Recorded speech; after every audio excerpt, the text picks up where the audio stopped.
नमस्कार, city news में आपका स्वागत है। मैं हूं अफरोज खान और आप देख रहे हैं सिटी न्यूज। आइए डालते हैं सबसे पहले एक नजर आज की हेडलाइंस पर। अमरावती संभाग में सिम्मी संगठन सक्रिय है, डीजीपी के सुब्रमण्यम का प्रतिपादन। विंध्यवासिनी कॉलोनी में हुई डकैती के 3 डकैत पुलिस हिरासत में। सिर्फ 10,000 रुपये लाने के लिए पत्नी का गला रेतकर हत्या, घटना बड़नेरा की। श्री जलाराम बापा के 212वें जन्मदिन पर भव्य शोभा यात्रा। राज्य चुनाव आयुक्त नीला सत्यनारायण ने किए कई महत्वपूर्ण फैसले, अब चुनाव में उम्मीदवारों पर रहेगी आयोग की पैनी नजर। आज के हेडलाइंस के प्रायोजक हैं इस दिन का सबसे सुहाना पल कौन सा है, क्या कहता है घर आ जाओ। इंडिया बुल्स होम लोन्स, घर आ जाओ।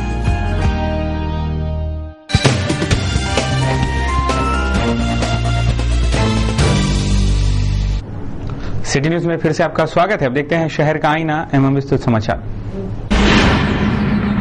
इस बुलेटिन की शुरुआत करते हैं अमरावती शहर के बिगड़े रास्तों की हालत से लेकर। अमरावती शहर में कई मुख्य रास्तों का निर्माण एमएसआरडीसी द्वारा किया गया, लेकिन इसके सौंदर्यीकरण और देखभाल में काफी दिक्कतें आ रही थी और इस विषय पर हल निकालने के लिए मनपा में एक बैठक हाल ही में संपन्न हुई, जिसमें कुछ रास्तों के सौंदर्यीकरण तथा देखभाल के लिए मनपा खुद इसका ध्यान रखेगी। ऐसी जानकारी महापौर एडवोकेट किशोर शेड़के ने दी। अमरावती शहर का सर्वांगीण विकास करने के लिए शहर में कई मुख्य रास्तों का सौंदर्यीकरण विस्तारीकरण किया गया था, लेकिन रास्तों के सौंदर्यीकरण तथा देखभाल में एमएसआरडीसी, पीडब्ल्यूडी तथा मनपा द्वारा कोई भी विकासात्मक भूमिका नहीं निभाई गई। अमरावती शहर के विकास को ध्यान में रखकर तथा रास्तों के सौंदर्यीकरण एवं देखभाल पर एक विशेष बैठक मनपा कार्यालय में संपन्न हुई, जिसमें कुछ रास्तों की सौंदर्यीकरण एवं देखभाल मनपा द्वारा की जाएगी। ऐसी जानकारी महापौर एडवोकेट किशोर शेड़के ने दी। ते महाराष्ट्र रस्ते विकास महामंडळाच्या मार्फत झालेलं काम आहे आणि जे रस्ते अमरावती महानगरपालिकेच्या मालकीचे आहेत त्या रस्त्यांवरची देखभाल करण्याचं काम आमच्या अमरावती महानगरपालिकेचं आहे। परंतु या नजीकच्या काळामध्ये असं दिसून आलं की बरेच रस्त्यांवरची झाडं जी आहेत त्यांची दुरावस्था झालेली आहे। सौंदर्यीकरण सुद्धा जे कुंड्या वगैरे लागलेल्या आहेत त्याची सुद्धा दुरावस्था झालेली आहे आणि त्या कारणाने त्याची देखभाल होण्याबद्दलचे आरोप प्रत्यारोप सुरू असताना आज ही एक बैठक आयोजित केलेली होती। त्यामध्ये सार्वजनिक बांधकाम विभाग आणि महाराष्ट्र राज्य विकास महामंडळ यांना पाचारण करण्यात आलं आणि आमचे महानगरपालिकेचे उद्यान विभागाचे अधिकारी, उपायुक्त यांच्या समवेत चर्चा केल्यानंतर असं लक्षात आलं की महानगरपालिकेकडे जे मालकीचे जे रस्ते आहेत त्या रस्त्यांची देखभाल करण्याच्या दृष्टिकोनातून आम्ही कार्यरत आहोत, परंतु सार्वजनिक बांधकाम विभागाकडचे जे रस्ते आहेत त्याचं देखभाल करण्याचं काम सार्वजनिक बांधकाम विभागाचं जरी असलं तरी त्यांच्या वतीने हजर प्रतिनिधी जे आहेत त्यांचं असं म्हणणं आहे की या कामाकरता सार्वजनिक बांधकाम विभागाकडे निधी असा उपलब्ध नाही आणि त्याच्यामुळे त्याचं देखभाल करण्याचं काम त्यांच्याकडून होऊ शकत नाही। अगली खबर है Maharashtra state electricity workers federation के पदाधिकारियों की एक आम सभा हाल ही में ऊर्जा भवन में संपन्न हुई, जहां अमरावती विभाग की कार्यकारिणी का गठन किया गया। स्थानीय रेलवे स्टेशन परिसर में ऊर्जा भवन का कार्यालय है। इस कार्यालय में महाराष्ट्र स्टेट इलेक्ट्रिसिटी फेडरेशन के कई कर्मचारी कार्यरत हैं। ऊर्जा भवन में इस फेडरेशन की एक सभा हाल ही में संपन्न हुई, जहां अमरावती विभाग के नवनियुक्त कार्यकारिणी का गठन किया गया। इस आम सभा के अध्यक्ष स्थान पर परीक्षण जोन उपाध्यक्ष कामरेटू दिलीप भाऊ देशमुख तथा प्रमुख उपस्थिति चंदू भाऊ बानू बाकोड़े, केंद्रीय कार्यकारिणी सदस्य कॉमरेड सुनील एल देशमुख, वसंत मारोड़कर आदि मान्यवर उपस्थित थे। इस आम सभा में एवं विभागीय कार्यकारिणी तथा 3 शहर कार्यकारिणी का गठन किया गया। इस आम सभा के दौरान सानुग्रह अनुदान, कामगारों की भर्ती, आउटसोर्सिंग वर्कर्स को नियमित करने आदि मुद्दों पर सकारात्मक चर्चा भी की गई। इस आम सभा में महाराष्ट्र स्टेट वर्कर्स फेडरेशन के नवनियुक्त कार्यकारिणी के पदाधिकारियों का सत्कार भी किया गया। इस अवसर पर कई कर्मचारी तथा महाराष्ट्र स्टेट इलेक्ट्रिसिटी बोर्ड के पदाधिकारी बड़ी संख्या में उपस्थित थे। केंद्र के संयुक्त पुरागमी अघाड़ी सरकार के विरोध में अमरावती भारतीय जनता पार्टी द्वारा घर घर चलो अभियान चलाया जा रहा है। इस अभियान के माध्यम से भाजपा कार्यकर्ताओं द्वारा शहर के कई इलाकों में रैली निकालकर और पॉम्पलेट बांटकर जनता को जागरूक किया जा रहा है। आगामी स्थानीय स्वराज संस्था के चुनाव को ध्यान में लेते हुए अब भारतीय जनता पार्टी ने पूरी तरह से अपने हौसले बुलंद कर लिए हैं। इन चुनाव में कांग्रेस तथा राष्ट्रवादी कांग्रेस पक्ष को वोट न देने की अपील भाजपा कार्यकर्ता मतदारों से कर रहे हैं। इसके लिए अमरावती शहर भाजपा कार्यकर्ताओं द्वारा घर घर चलो अभियान चलाया जा रहा है।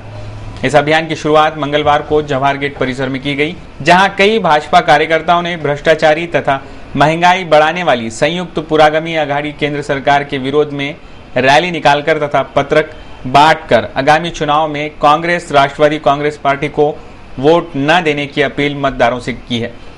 इस तरह अमरावती शहर भारतीय जनता पार्टी कार्यकर्ता पूरे शहर में घर घर चलो अभियान चला रहे हैं।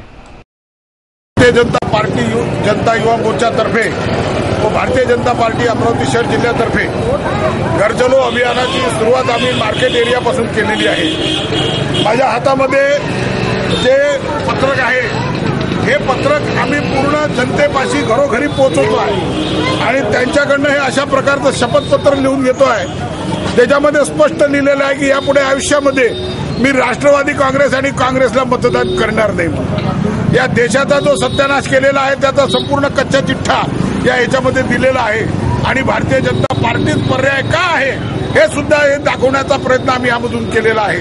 हा संदेश घरोघरी लोकांपर्यंत पोहोचवण्यासाठी म्हणून आजचा हा कार्यक्रम जो आहे, आज आपल्या अमरावती शहरातली जी हार्टलाईन किंवा नर्व लाईन ज्याला आपण म्हणतो एकदम महत्वाची एरिया आहे त्या संपूर्ण भागामध्ये आम्ही आज हा प्रसार करतो आहे आणि भारतीय जनता पार्टीचा हा संदेश घरोघरी पोहोचवतो आहे।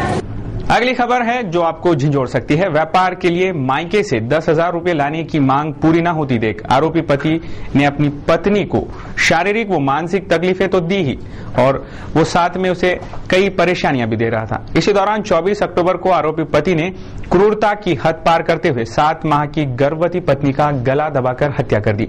पुलिस ने आरोपी को हिरासत में ले लिया है। प्राप्त जानकारी के अनुसार वडूरा निवासी तथा वर्तमान चंद्रानगर जूनी बस्ती बड़नेरा निवासी अमोल बंडू धानोरकर का विवाह मार्च 2011 में मलकापुर निवासी राजू महादेव खड़ेकार की पुत्री माधुरी उर्फ सोनू के साथ हुआ था। कुछ समय बीता, माधुरी गर्भवती हो गई, जिसके बाद अमोल ने माधुरी से मायके जाकर व्यवसाय के लिए 10,000 रुपये लाने को कहा। जब माधुरी ने मना कर दिया तो अमोल ने पत्नी के साथ मारपीट करना और उसे शारीरिक व मानसिक रूप से परेशान करना शुरू कर दिया। वारदात के दिन भी अमोल ने रोजाना की तरह माधुरी के साथ मारपीट की। अति क्रोध के कारण अमोल ने रात 12 से 1 बजे के बीच पत्नी माधुरी का गला घोंटकर हत्या कर दी। क्रोध के वशीभूत निराधमी पति अमोल ये भी भूल गया कि पत्नी के साथ पेट में पल रहा 7 माह का मासूम भी और उसकी भी वो हत्या कर रहा है। माधुरी की हत्या के बाद 25 अक्टूबर को सुबह अमोल ने मृतक माधुरी के रिश्तेदारों को फोन पर बताया कि माधुरी की अचानक रात में मौत हो गई है। अपने अपराध को छुपाने के लिए अमोल ने मृतक माधुरी के रिश्तेदारों के आने से पहले ही उसके अंतिम संस्कार की तैयारियां कर ली थी। माधुरी के रिश्तेदार आते ही पत्नी की अंतिम यात्रा निकाली गई तथा पुराने हाईवे स्थित हिंदू शमशान भूमि में मृत माधुरी का दाह संस्कार किया गया।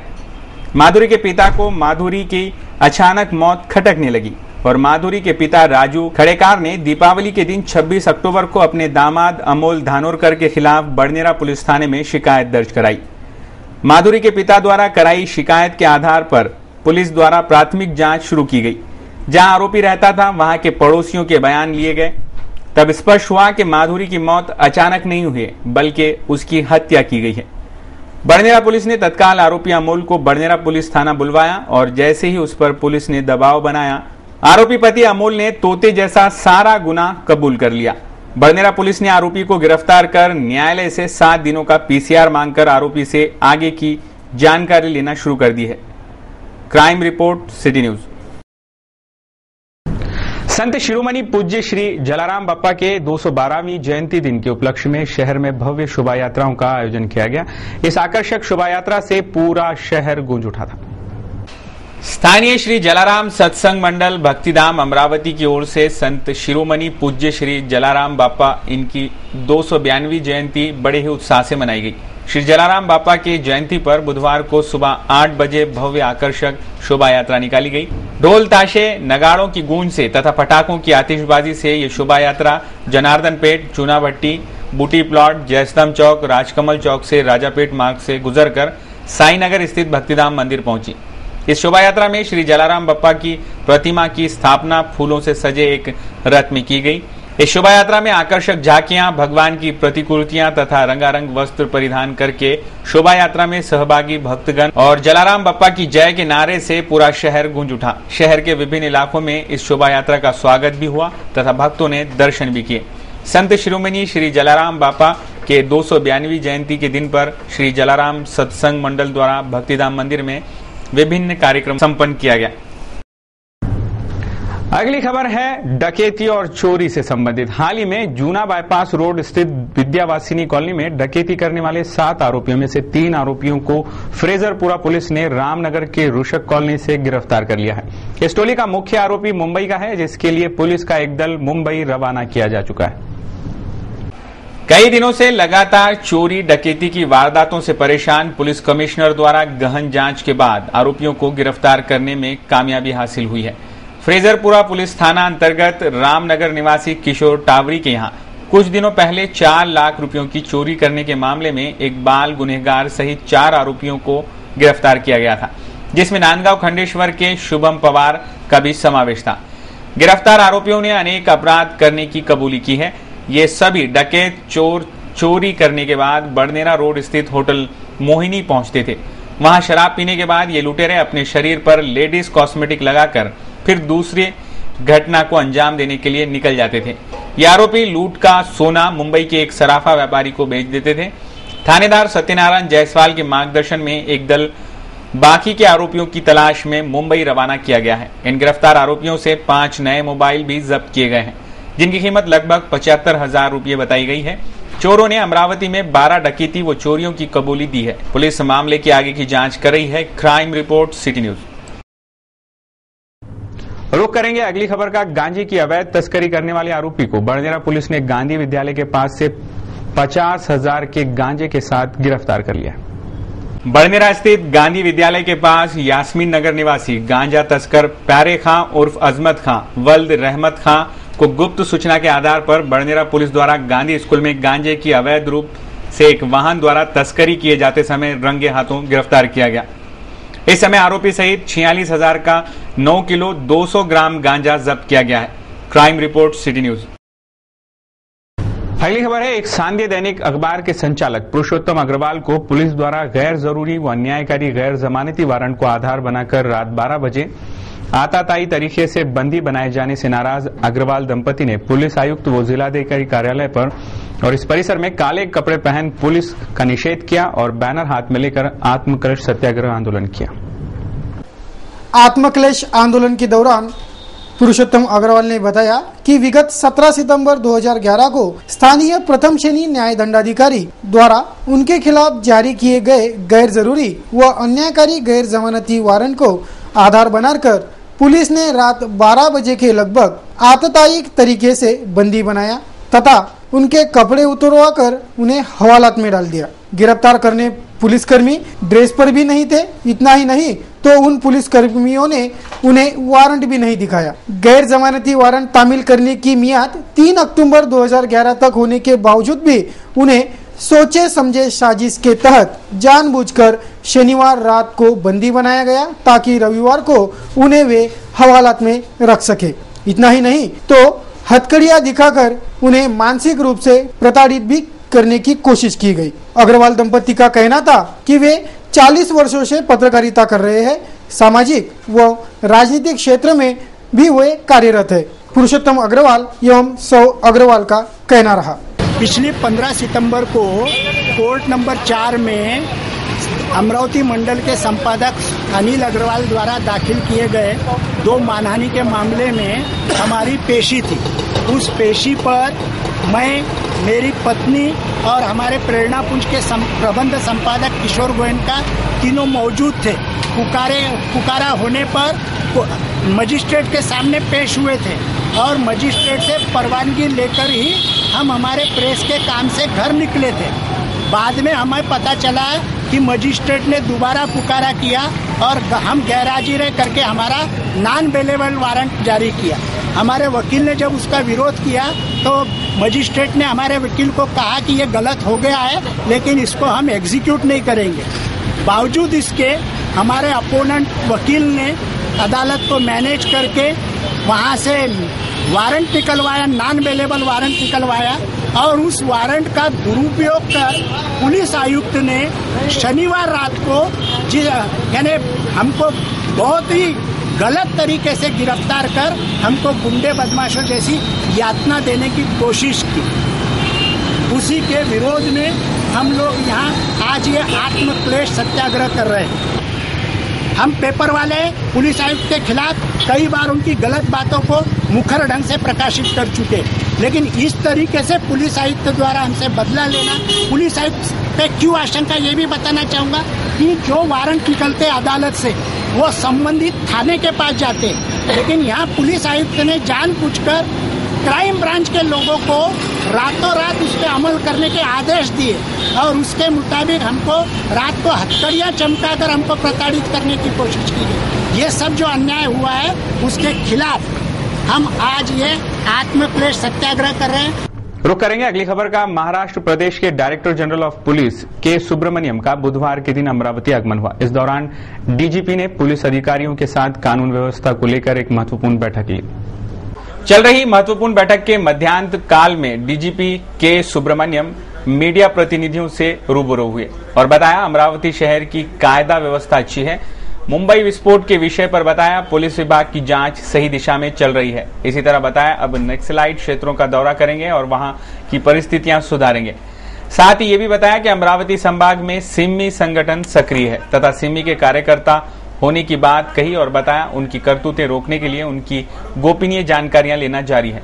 अमरावती व अकोला सहित पूरे राज्य में पुलिस वैकेंसियां भरी जाएंगी। इसी तरह कर्मचारियों के निवास स्थान बढ़ाए गए, भत्ते का प्रस्ताव भी भेजा गया है, जिसके बाद पुलिस आयुक्तालय में डीजीपी को मान वंदना दी गई।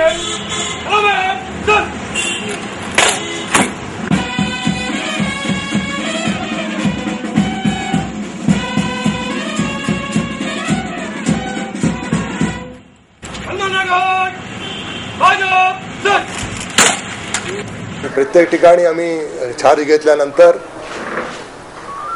टूर करून प्रत्येक रेंजचे ऑफिसरना भेटून त्यांच्याकडले परिस्थिती, त्यांच्याकडे क्राईम सिच्युएशन याचा आढावा घेऊन काय सूचना त्यांच्याकडून घ्यायचं असेल तर घेऊन आमच्याकडून त्यांना सूचना देऊन एकंदर स्थितीमध्ये परिस्थितीमध्ये सुधारणा करण्याचे प्रयत्न चालू आहे।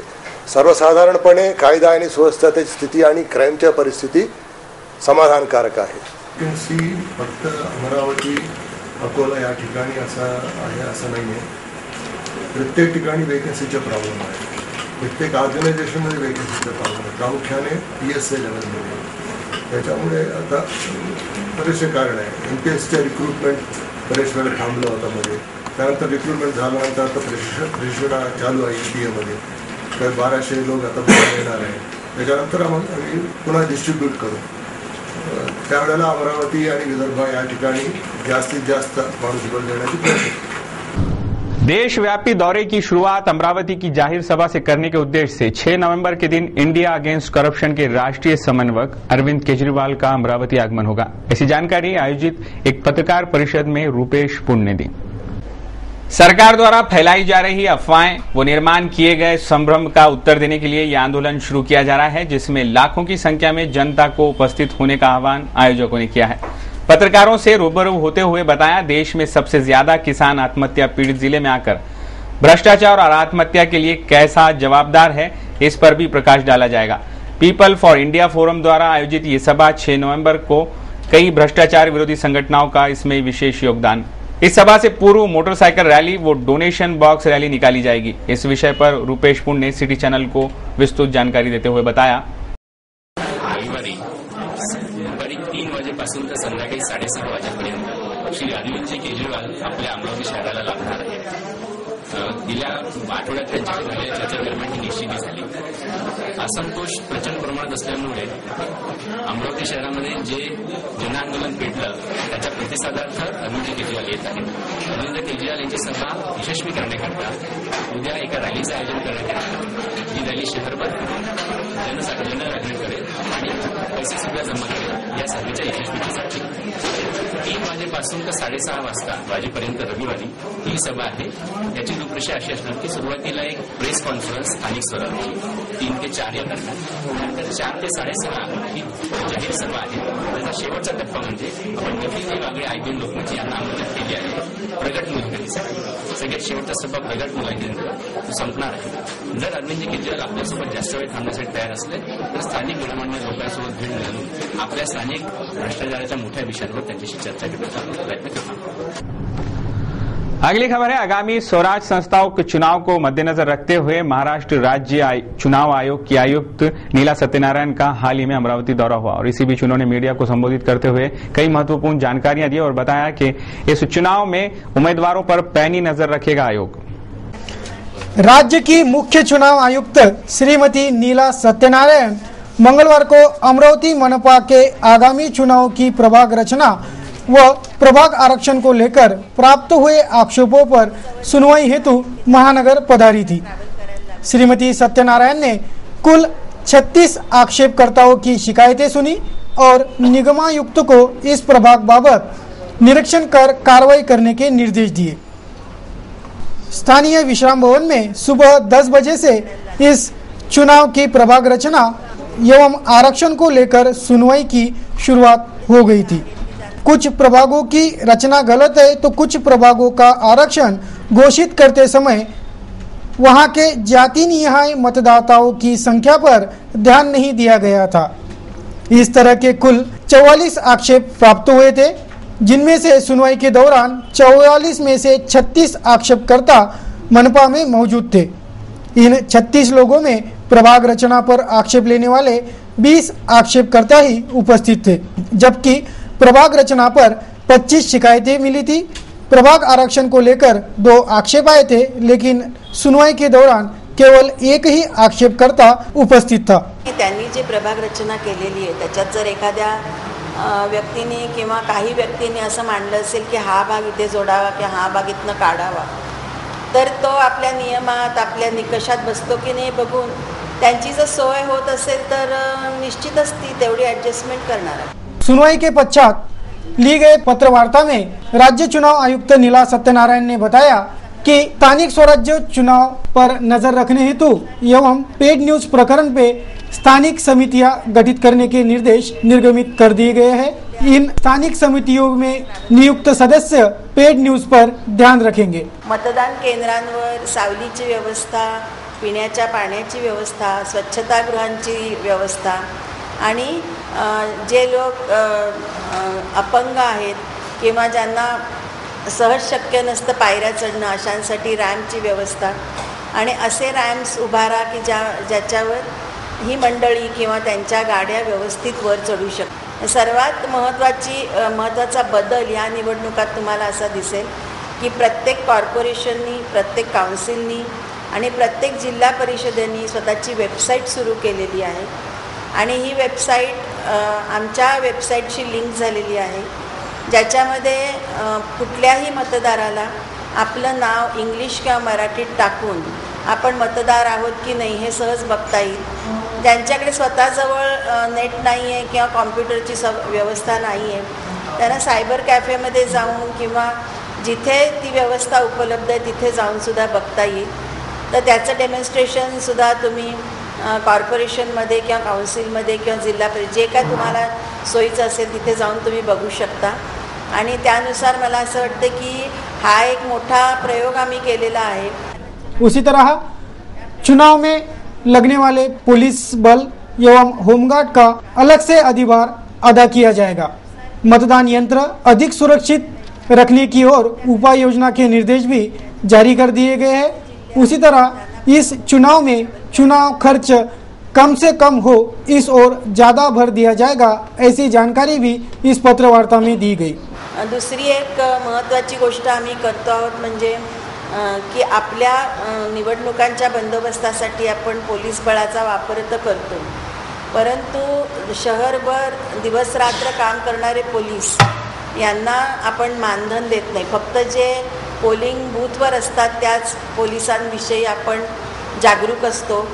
तर मी ह्या पदाचा कार्यभार घेतल्यापासून आम्ही आग्रह धरलेला आहे की सर्व ह्या संस्थांनी, स्थानिक स्वराज्य संस्थांनी बंदोबस्तासाठी जे होमगार्ड्स किंवा पोलीस लागतील त्या सर्वांच्या खाण्यापिण्याची व्यवस्था करावी, त्यांना निवडणुकीचा भत्ता द्यावा. कारण आणि इतरही सर्व कर्मचारी आणि अधिकारी जे राबतात निवडणुकांसाठी त्यांना जे अनुज्ञेय आहे ते त्यांना देण्यात येईल. यंत्र आहे इलेक्ट्रॉनिक वोटिंग मशीन, त्याच्यामध्ये ज्या सुधारणा केलेल्या आहेत की ज्याच्यामुळे मतदाराची सुरक्षितता वाढलेली आहे, तर त्या बाबतीतही खूप चांगला पॉझिटिव्ह रिस्पॉन्स आपल्याला 1-2 बाय इलेक्शनमध्ये आपण केलं त्याच्यात मिळालेला आहे. आणि त्याच्यात जी बऱ्याच लोकांना किंवा राजकीय पक्षांना शंका होती की मेमरी आधीच भरून पाठवतात आणि मग तुम्ही काय म्हणता की EVMमध्ये सुरक्षितता आहे, तर ती सगळी सोय आपण केलेली आहे की मेमरी क्लीन करून कशी घेणार, यंत्रच ते आपल्याला दाखवणार की हे आहे किंवा हे नाही आहे. किंवा कोणी टॅम्परिंग करायचा प्रयत्न केला तर ते टैंपरिंग केलं तर ते मशीनच बंद पड़ना है। उसी तरह स्थानिक स्वराज्य संस्थाओं के चुनाव में नगर पालिका एवं जिला परिषद के चुनावों की घोषणा उसी दिन करने की जानकारी भी इस दौरान दी गई। उसी तरह चुनाव वोटिंग के बाद उंगलियों पर लगने वाले शाई की जगह कोरेक्स कंपनी का मार्कर पेन यूज किया जाएगा आदि जानकारियां भी इस पत्रवार्ता में दी गई। पत्रवार्ता में स्थानिक स्वराज्य संस्था के समस्त पदाधिकारी प्रमुखता से उपस्थित थे। उतार चढ़ाव के बाद कैसा रहा शेयर मार्केट और कैसा रहा शेयर मार्केट के कारोबार का हाल, ये डालते एक नजर इस रिपोर्ट पर। वैश्विक शेयर बाजारों में दबाव के बीच भारतीय शेयर बाजार में आज उतार चढ़ाव का रुख रहा। अंत में सेंसेक्स में हल्की गिरावट रही जबकि निफ्टी एकदम सपाट बंद हुआ। बीएसई सेंसेक्स 16 अंक यानी 0.09% की कमजोरी के साथ 17,465 पर रहा जबकि निफ्टी एकदम सपाट रहा और ये 5,258 पर बंद हुआ। एनएसई के मजूले सूचकांक सीएनएक्स मिड कैप में 0.22% की मजबूती रही और बीएसई मिड कैप सूचकांक में 0.02% की हल्की बढ़त रही जबकि बीएसई स्मॉल कैप में 0.06% की मामूली गिरावट रही। आज के कारोबार में ऑटो और बैंकिंग क्षेत्र में सबसे ज्यादा बिकवाली का रुख रहा। एशियाई शेयर बाजारों से मिले कमजोर संकेतों के बीच भारतीय शेयर बाजार के प्रमुख सूचकांकों की शुरुआत गिरावट के साथ हुई और ये सपाट बंद हुए। गुलाबी सर्दी बढ़ने को है और मौसम किस तरीके का है शहर का, ये डालते हैं एक नजर शहर के मौसम पर और तापमान पर। बुधवार को शहर का अधिकतम तापमान 30 डिग्री सेल्सियस रहा जबकि न्यूनतम तापमान 16 डिग्री सेल्सियस आंका गया। शहर का अधिकतम तापमान 30 डिग्री सेल्सियस रहने से शहर की ह्यूमिडिटी का परसेंटेज 40% रहा जबकि ड्यू पॉइंट रहा 15। गुरुवार को भी मौसम विभाग द्वारा आसमान साफ रहने के संकेत दिए जा रहे हैं जबकि शहर का अधिकतम तापमान गुरुवार को 29 डिग्री सेल्सियस और न्यूनतम तापमान 16 डिग्री सेल्सियस रहने की आशंका मौसम विभाग जता रहा है। देश के जाने माने कार्टूनिस्ट श्री श्याम जगोता इन्होंने आज दिल्ली से सिटी न्यूज के कार्टून कोना के लिए आज का ये कार्टून भेजा है। हाल ही में पाकिस्तान के पूर्व कप्तान इमरान खान ने एक बयान दिया जिससे काफी बवाल मचा। इमरान खान ने कहा कि भारत की 7 लाख सेना क्या करेगी जबकि अफगानिस्तान में अमेरिकी सेना ने कुछ नहीं किया। इस बयान के बाद उठे बवाल से शायद ये लगता है कि कश्मीर पर ये आलाप भोंका जा रहा है। कुछ इसी तरह का दृश्य दर्शाता है आज का हमारा ये कार्टून।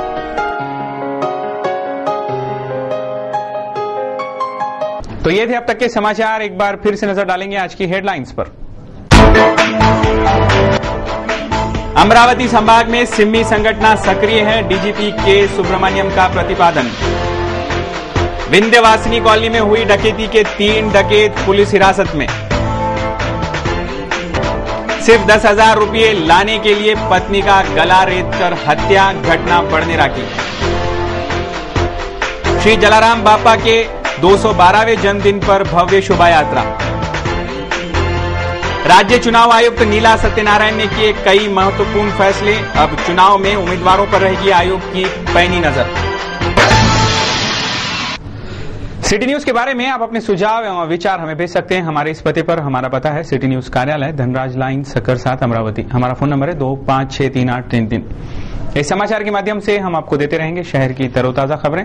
तो सिर्फ देखते रहिए सिटी न्यूज चैनल, हर घंटे होती रहेंगी नए नए खबरों के साथ फिर मुलाकात। सिटी न्यूज पर लगातार कार्यक्रमों का और समाचारों का सिलसिला जारी रहेगा, तो आप देखते रहिए सिटी न्यूज। लेते हैं आपसे इजाजत, अपना ध्यान रखिएगा, धन्यवाद।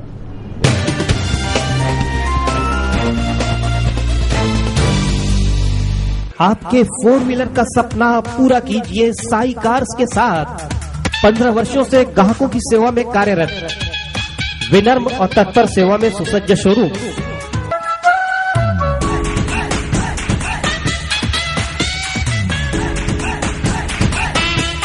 सबसे कम ब्याज दर और फाइनेंस की सुविधा। टाटा, हुंडई, मारुति आदि कंपनियों के वाहनों सहित मालवाहक वाहन भी वाजिबी दामों पर सदैव उपलब्ध। सभी कंपनियों के कारों की खरीदी बिक्री में अग्रणी है साई कार्स। तुरंत संपर्क करें Sai cars and finance, Sai Pooja, Sahakar Nagar, Shegaon road Naka, new cotton market के पास, अमरावती। इस दिन का सबसे सुहाना पल कौन सा है, क्या कहता है घर आ जाओ। इंडिया बुल्स होम लोन्स, घर आ जाओ।